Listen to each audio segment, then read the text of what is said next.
اللہ کے رسول صلی اللہ علیہ وسلم نے فرمایا کہ روٹیوں کے انبار اس کے ساتھ ہوں گے، غذا اس کے ساتھ ہوگی، کھانے اس کے ساتھ ہوں گے، پانی اس کے ساتھ ہوگا.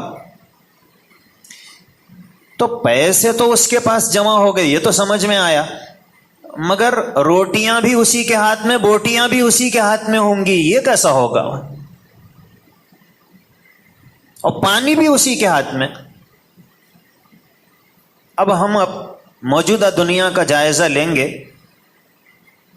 تو آپ کو یہ نظر آئے گا کہ اس وقت دنیا قدرتی چیزوں کے بجائے مصنوعی چیزوں کی طرف آگے بڑھ رہی ہے.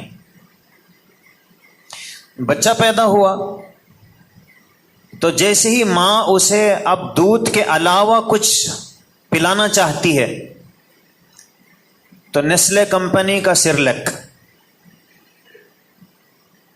پہلے مائیں یہ نہیں پلاتی تھیں، وہ تو چاول کو نرم پکا کے اس میں گھی ملا کے اور اسے اچھی طرح نرم کر کے بچے کو وہ کھلاتے تھے. اور اب ماں بولتی جاؤ سیرلیک لے کے آؤ، ہر عمر کا لیے الگ الگ ہے. چاول تو ہر عمر کے لیے الگ نہیں ہوتا ہے، سیرلیک ہر عمر کے لیے الگ ہے. اور یہ فرسٹ اسٹیپ ہے، یہ سیکنڈ، یہ تھرڈ. تو پیدا ہوتے ہی یہودیوں کی کمپنی کا پروڈکٹ ہم کھلانا شروع کر دیتے ہیں. اور نیسلے کمپنی نے شاید ہی کوئی چیز ہو جس کو وہ تیار نہ کرتی ہو. کریم، مکھن، ہر چیز. اور دبئی میں آپ کو ڈبہ بند غذائیں تو ہر اسٹور میں ملیں گی، سپر مارکیٹس میں، لیکن قدرتی چیزیں آپ خریدنا چاہیں گے تو آسانی سے نہیں ملتی. دبئی جیسے شہر میں آپ تازہ گوشت خریدنا چاہیں گے تو نہیں ملے گا. ہاں 2 مہینے پہلے کٹا ہوا، فریزر میں رکھا ہوا، ڈبے میں بند، وہ آپ کو کس کا چاہیے؟ بکرے کا، شتر مرغ کا، مرغی کا، کون سا چاہیے؟ دوحہ میں، قطر کا جو کیپٹل سٹی ہے، اس میں کوئی قصاب آپ کو گوشت کاٹتا ہوا نظر نہیں آئے گا. بس ہر سپر مارکیٹ میں ہے نا، خریدو اور پکاؤ اور کھاؤ. اور وہ جو گوشت ہے وہ کہیں برازیل سے آ رہا ہے، کہیں کوئی اور ملک سپلائی کر رہا ہے، ان کے پاس اس کی کٹنگ کا سسٹم نہیں. تو اب جو ہم غذاؤں کی طرف بڑھ رہے ہیں تو بسکٹ اور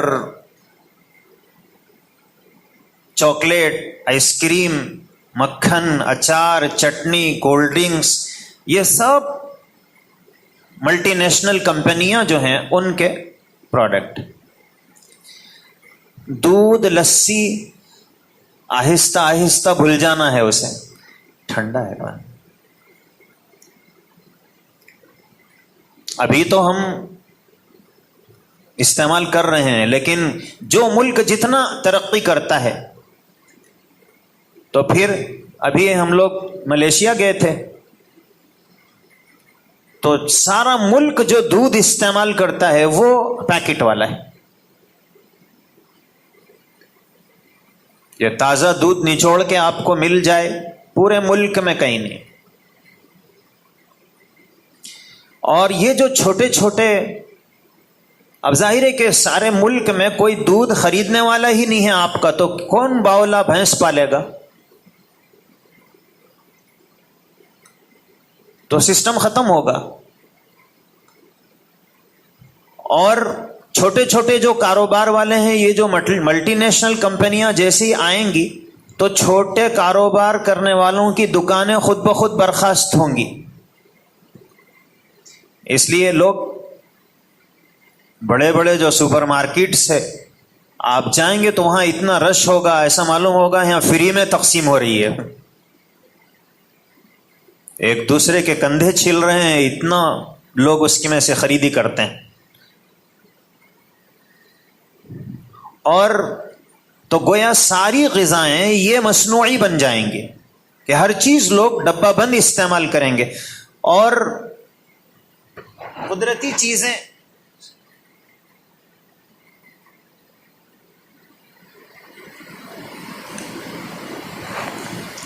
چیزیں ملنا بند ہو جائیں گی.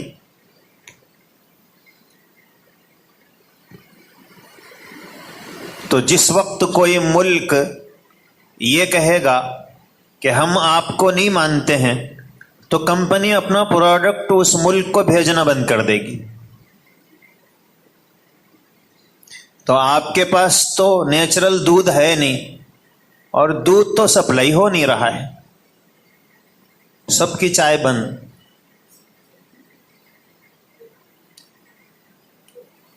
تو دجال جس کو چاہے گا اس کے پاس روٹیاں ہوں گی. اور پانی جو ہے اس پر دجال کیسے قبضہ کرے گا یہ پہلے سمجھ میں نہیں آتا تھا، لیکن اب جو منرل واٹر کا سسٹم شروع ہوا کہ اب لوگ جو قدرتی پانی ہے اس کو استعمال نہیں کر رہے ہیں، ڈبے میں بوٹل میں پیک کنلے اور فنلے دیکھ کے خریدتے ہیں. اور قدرتی پانی ہے بھی تو بولے منرل واٹر ہے، نہیں ٹھیک ہے رہنے دو. تو جب رہنے دو یہ پورے دنیا میں ہو جائے گا تو یہ جو کمپنیاں ہیں جو پانی کو سپلائی کر رہی ہیں، یہ جیسے آج کل مچھیرے تالاب کنٹریکٹ پہ لے لیتے ہیں تو اس تالاب میں کوئی مچھلی نہیں پکڑ سکتا ہے، تو یہ کمپنیاں پانی کے جتنے ذخیرے ہیں وہ کنٹریکٹ پہ لے لیں گی.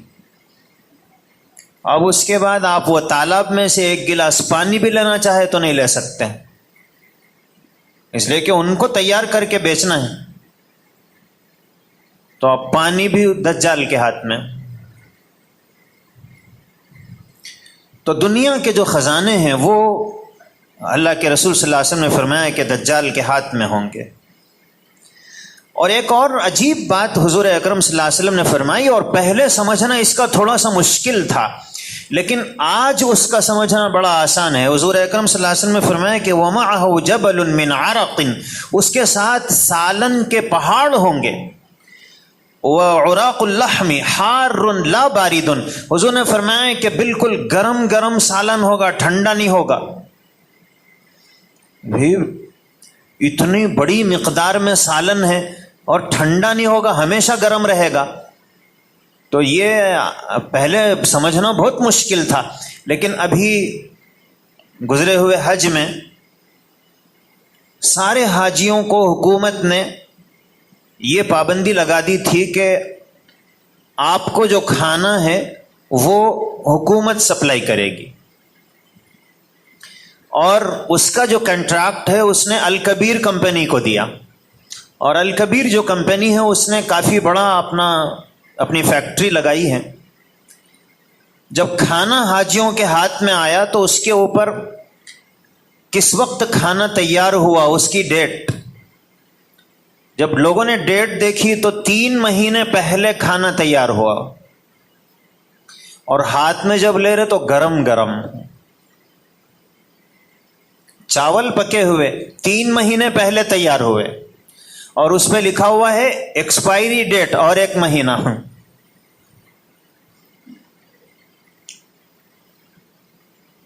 ہم جو جہاز میں سفر کرتے ہیں تو کیا جہاز میں کچن رہتا ہے؟ لیکن آپ کے ہاتھ میں جیسے ہی کھانا آتا ہے تو اتنا گرم کہ آپ ہاتھ بھی نہیں لگا سکتے ہیں. اور یہ کھانا تیار کب ہوا؟ جہاز جیسی لینڈ ہوا تو اس سے پہلے کسی باورچی خانے میں کھانا پک رہا تھا، پیک ہو رہا تھا، اور پھر ہمارے پاس آیا. وہ پتہ نہیں 2 مہینے 3 مہینے پہلے کب تیار ہوا ہے. اس کو ٹیمپریچر مینٹین کر کے اس کی گرمی کو برقرار رکھا جاتا ہے کہ خراب نہ ہو. تو اب اللہ کے رسول صلی اللہ علیہ وسلم کی یہ بات سمجھ میں آئی کہ دجال کے پاس جو سالن ہوگا وہ ٹھنڈا نہیں ہوگا، ٹیمپریچر مینٹین کیا جائے گا۔